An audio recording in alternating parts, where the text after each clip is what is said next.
திரு சுவாமிநாதன், கரூரில் முப்பெரும் விழா, திருவண்ணாமலையில் இளைஞரணி மாநாடு, அதுக்கப்புறம் மதுரையில் பொதுக்குழு, அப்புறம் திருப்பூரில் பல்லடத்தில் மகளிரணி மாநாடு, அதைத் தொடர்ந்து விருதுநகர், தஞ்சை அப்படின்னு அடுத்தடுத்து திமுகவுடைய மாநாடுகள் திட்டமிடப்பட்டிருப்பதாக செய்திகள் வருது.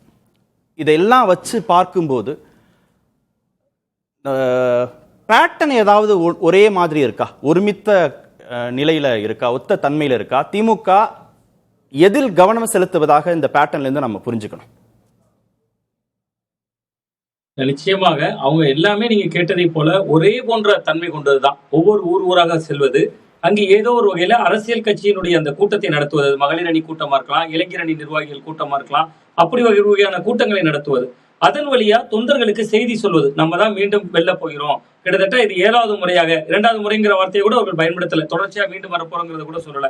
தாங்கள் கடந்த காலங்களில் வந்த எண்ணிக்கையும் சேர்த்து கொண்டு 7வது முறையாக வருவது அப்படிங்கிற ஒரு வார்த்தையை பிரயோகப்படுத்துறதா இருக்கலாம். இது எல்லா வகைகளின் மூலமா தொண்டர்களோட சந்திப்பு, தொடர்ச்சியா ஏதோ ஒரு வகையில அவர்களுக்கு ஒரு செய்தியை கொண்டு சென்று கொண்டே இருப்பது, அவர்களை சந்திப்பது, ஏதோ ஒரு வகையில அந்தந்த பிராந்தியங்கள்ல இருக்கிறவர்களை உற்சாகப்படுத்துவது. இன்னொன்னு, அப்படி போகின்ற இடங்கள் எல்லாம் ஏற்கனவே திராவிட முன்னேற்ற கழகத்துக்குள்ள சில கோஷ்டி பூசல்கள் இருந்திருக்கும். அந்தந்த பகுதிகளில், மண்டலங்கள்ல இருக்கிறவர்கள அவர்களை ஒரு வகையில எல்லாரையும் ஒரு சேர அவர்களை சந்திக்கிற ஒரு வாய்ப்பும் கிடைக்குது. திரைமறைவுல அவர்களையும் ஒரு சமரசம் செய்வதற்கான, அவர்களுக்குள்ள ஒரு இணக்கத்தை ஏற்படுத்துவதற்கான சில வேலைகளும் திமுகக்குள்ள செய்யறாங்க. அது பார்க்க முடிகிறது தொடர்ச்சியா அந்த மாதிரியான கூட்டங்கள் நடக்கிறப்ப.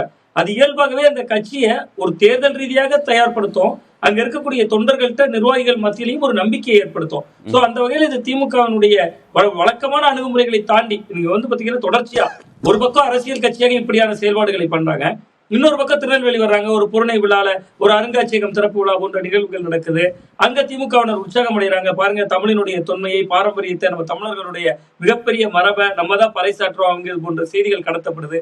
ஏதோ ஒரு வகையில தொடர்ச்சியா அந்த கட்சியினரோடும் அந்த பகுதியில் இருக்கிற அந்த திமுகவுடைய தொண்டர்களோடும் ஒரு வகையில ஒரு கனெக்ட் இருந்துகிட்டே இருக்கக்கூடிய ஒரு முயற்சி தான் இது. இது தேர்தல் ரீதியாக திராவிட முன்னேற்ற கழகத்துக்கு கை கொடுக்கும். ஏன்னா நீங்க ஒரு இளைஞரணி மாநாடு அப்படின்னு நம்ம திரும்பி பார்த்தா ஒரு 1,30,000 பேர் நிர்வாகிகளையே திரட்டுறாங்க. பட் வந்திருக்கிறவர்களாம் எந்த அளவுக்கு பொறுப்பாளர்களாக இருந்தார்கள் என்பதையெல்லாம் தாண்டி அவர்களாலும் இன்னைக்கு இளைஞர்களை திரட்ட முடியுதுங்கிற செய்தியை சொல்றாங்கல்ல. இன்னைக்கு விஜய் போன்றவர்கள் பின்னாடிதான் இளைஞர்கள் நிக்கிறாங்க அப்படிங்கிற ஒரு பேசு பொருளாகக்கூடிய சூழல்ல இங்க பாருங்க, ஒரு இளைஞரணி மாநாடு நடத்திட்டோம், இவ்வளவு பேர் இளைஞர்கள், எங்களுக்கு ஒரு மண்டலத்துல மட்டுமே கிட்டத்தட்ட 1,30,000 பேர் எங்களாலையும் திரட்ட முடிந்திருக்கிறது, நிர்வாகிகளாக இருக்கிறவர்களை திரட்ட முடிந்திருக்கிறது அப்படிங்கிற ஒரு செய்தியை சொல்றாங்க. ஒன்று இல்ல, திருவண்ணாமலையில பாத்தீங்கன்னா அடுத்ததா மகளிர் அணி மாநாடு போன்றவர்கள் நடக்கும். இப்ப திருவண்ணாமலைக்கு பதிலா விழுப்புரம், தஞ்சைன்னு சொல்றாங்க, அதற்கு பதிலாக திருச்சி, விருதுநகர்னு சொல்றாங்க, அதற்கு பதிலாக மதுரை, இந்த மாதிரி முக்கிய நகரங்கள். இப்ப கரூர்ல நடத்தினாங்க முப்பெரும் விழா, கோவை அப்படின்னு முக்கிய நகரங்களை கடந்து அடுத்த நிலைகள்ல இருக்கக்கூடிய நகரங்களுக்கு நகர்றாங்க. அதுல ஏதாவது அவங்களுடைய கவனம் இருக்கா? அதுல பலப்படுத்தணுங்கிற திட்டம் ஏதாவது இருக்கா? இல்ல, நிச்சயமாக அவங்க சிறு நகரங்களை குறி வைக்கிறாங்க. அந்த விஷயம் ரொம்ப ரொம்ப முக்கியமான ஒரு விஷயம். ஏன் அப்படின்னு பாத்தீங்கன்னா, இன்னைக்கு திமுகவுக்கு மாற்று அண்ணா திராவிட முன்னேற்ற கழகம் இன்னைக்கும் களத்துல அவங்க தான் ரொம்ப ஆக்டிவா இருக்காங்க. கிராம பகுதிகளில் தான் அண்ணா திராவிட முன்னேற்ற கழகம் கொஞ்சம் வலுவாக இருக்கும். 2ஆம் நிலை நகரங்கள்ல, சென்னை போன்ற பெருநகரங்களோடு ஒப்பிடுகிற பொழுது 2ஆம் நிலை நகரங்கள் என்பது அண்ணா திராவிட முன்னேற்ற கழகத்துக்கு ரொம்ப வலுவா இருக்கும். அப்ப நீங்க அவங்களுடைய பார்வையில விஜய் போன்றவர்கள் புதிய சக்தியா வர்றாங்க. நடிகர்கள் எப்பொழுதெல்லாம் வந்தாங்களோ அப்பொழுதெல்லாம் ஆரத்தழுவி கொண்டவர்கள் யாரா இருந்தாங்கன்னா பெரும்பாலும் கிராம பகுதிகளில், புறநகர் பகுதிகளை சேர்ந்தவர்களாகவும் இருந்தாங்க. அதனாலதான் உங்களுக்கு முதல் தேர்தலே விஜயகாந்த் அவர்கள் வட மாவட்டங்கள்ல போட்டியிட்டு ஜெயிக்க முடிந்தது. சோ அப்ப என்னன்னா, 2ஆம் நிலை நகரங்கள்ல கவனம் செலுத்துறதன் மூலமா விஜய் போன்ற ஒரு புதிய சக்தி அவர்களுடைய வீச்சையும் அது கட்டுப்படுத்த முடியும் அப்படின்னு நினைக்கிறாங்க. இங்க ஒரு பெருநகரங்கள்ல கூட்டம் நடத்துறது, பெருநகர மக்களுடைய அரசியல் வாழ்வியல் முறைக்கும் சிறுநகரங்களோட வாழ்வியல் முறைக்கும் ரொம்ப வித்தியாசம் இருக்கும். நீங்க என்னைக்கே பாத்தீங்கன்னா, நிறைய நம்ம இன்ஸ்டாகிராம் மாதிரியான சமூக வலைதளங்கள் பார்த்தோம்னா விஜய் பேசுறாரு, ஆக்ரோஷமா பேசுறாரு. அதை புரிந்து இவங்க ஸ்டேட்டஸ் வைக்கிறாங்களா என்பதை தாண்டி அதை மாதிரியே இவங்க வெறுமனே வாயை அசைத்து கொண்டு ஸ்டேட்டஸ் வைக்கிற பெண்களை எல்லாம் இப்ப பார்க்க முடியுது, இன்ஸ்டாகிராம்லயோ ட்விட்டர் போன்ற தளத்திலேயோ. சோ அப்ப அது போன்ற பகுதிகள் இருக்கக்கூடிய 2ஆம் நிலை நகரங்களையும் திராவிட கருத்தியலை கொண்டு போகணும் அப்படின்னு திமுக நகர்த்துறாங்க. 200 இவங்க தீர்மானிச்ச அந்த இலக்கை அடைஞ்சிடணும் அப்படின்றதற்கான தீவிரமான முயற்சியா, இல்ல உண்மையிலேயே களம் சவாலா இருக்கு அப்படிங்கிறதுக்காக அவங்க இவ்வளவு கவனமா களத்தை அணுகுறாங்களா? நிச்சயமா களம் சவாலாதான் சார் இருக்கு. இன்னைக்கு திமுக எதிர்ப்பு ஓட்டுகள் சிதறுது, அவ்வளவுதான். அது திமுகவுக்கு ஒரு மிகப்பெரிய பலம். திமுகவினுடைய மிகப்பெரிய பலமாக இன்னைக்கு இருக்கிறது. திமுகவை எதிர்க்கக்கூடியவர்கள் எல்லாம் தனித்தனியா வெளியே இருக்காங்க.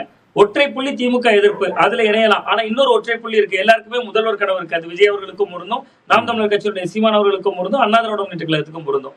அதுல அண்ணா திராவிட முன்னேற்ற கழகம் கொஞ்சம் முன்கை எடுத்து கொஞ்சம் வலுவான இயக்கமாக இருக்கு. பட் இதுல என்னன்னா 200 என்பதை கடந்து ஏதோ ஒரு புள்ளியில இந்த கணக்கில் ஏதாவது மாறிடுச்சுன்னா திமுகவுக்கு களம் உண்மையிலேயே கடினமான களமா இருக்கும். அதனால அவங்க ஒரு களப்பணியை தான் தீவிரப்படுத்திருக்காங்கன்னு தான் பார்க்கணும். ஒரு 200க்கான செய்திக்காக மட்டுமே அவர்கள் போறதா ஒரு களத்தில இருந்து பார்க்கிற பொழுது இன்னும் கொஞ்சம், ஏன்னா விஜய் நாளைக்கு வர்றாரு. கொஞ்சம் உடைச்சே பேசுவோம். இந்த கேள்வி என்ன கொஞ்சம் உடைச்சே பேசுவோம். கட்டாய வெற்றி, பெரும்பான்மையை கடந்து 150 160ங்கிற கட்டாய வெற்றி, அந்த எண்ணிக்கையே 200ஆக பிரம்மாண்ட வெற்றியாக உயர்த்தணும் அப்படிங்கிறதுக்காக இவ்வளவு வேலைகளையும் திமுக செய்யுதா? இல்ல வெற்றிங்கிறதே, பெரும்பான்மை பலத்தோடு வெற்றிங்கிறதே களத்துல சிரமம் அப்படின்ற இடத்துல திமுக இவ்வளவு கவனமா வேலை செய்யறாங்களா? இன்றைய களச்சூழல்ல அந்த எதிர்கட்சிகள் பிளவுபட்டு இருக்கிறது. எப்படி நீங்க நரேந்திர மோடி அவர்களுக்கு எதிராக எதிர்கட்சிகள் எல்லாம் பிளவுபட்டு இருந்த போது ஒரு இந்தியா கூட்டணி என்று ஒன்று உருவானதோ, அதே மாதிரி இவர்களும் இங்க பிளவுபட்டு தான் இருக்காங்க. அதனால இன்னைக்கு களத்துல திராவிட முன்னேற்ற கழகம் கொஞ்சம் முந்தி இருப்பது போன்று தெரிகிறது. ஆனா நீங்க கிரவுண்டுக்கு போனா, மக்கள் கிட்ட பேசினா ஆளும் கட்சிக்கு எதிரான மனநிலையும் இருக்கு.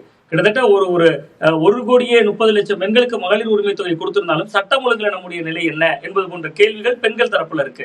இன்னொன்று, விஜய் போன்ற ஒரு புதிய சக்தி வர்றதுனால இயல்பாகவே பல குடும்பங்கள்ல இருக்கக்கூடிய ஓட்டு, அது அதிமுக குடும்பத்துக்குள்ளே இருக்கு, திமுகக்குள்ளே இருக்கு. அது மாதிரியான ஓட்டுகள் என்ன முடிவெடுக்க போறாங்கிறதே இந்த தேர்தல் களம் மூளை போட்டியா தான் கடைசி தேர்தல் நெருக்கத்துல மாறுவதற்கான ஒரு வாய்ப்பு இருக்கு. அதுல இந்த மக்கள் நலத்திட்டங்கள், செய்த நலத்திட்ட உதவிகள், நிறைய ஸ்கீம் செஞ்சிருக்காங்க. முந்தைய திராவிட முன்னேற்ற கழக ஆட்சியை விட கடந்த 4 ஆண்டுகள்ல ஏராளமான திட்டங்கள் வந்திருக்கு. மாற்றுத்திறனாளிகளுக்கு கொடுத்த அந்த பிரதிநிதித்துவம் தொடங்கி பல திட்டங்களை வரிசைப்படுத்தலாம். கிட்டத்தட்ட ஒரு 40,000 50,000 மாற்றுத்திறனாளிகள் பிரதிநிதித்துவத்துக்குள்ள வராங்க. அது இவ்வளவு செய்திருந்தாலும் கூட கிரவுண்ட்ல விஜய்க்கும் அண்ணா திராவிட முன்னேற்ற கழகத்துக்கும் வலுவான ஓட்டு வங்கி இருக்கு.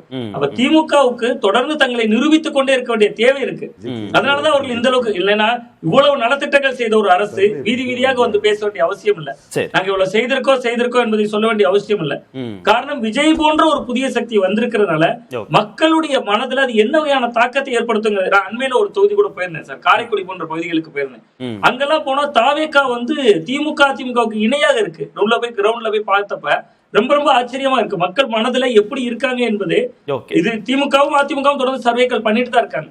அதனுடைய வெளிப்பாடுதான் 2 கட்சிகளும் ரொம்ப தீவிரம் செலுத்த வேண்டிய நிலையில இருக்கு. அதுல திமுக கொஞ்சம் ரொம்ப தீவிரமாவே அதுல கவனம் செலுத்துறாங்க.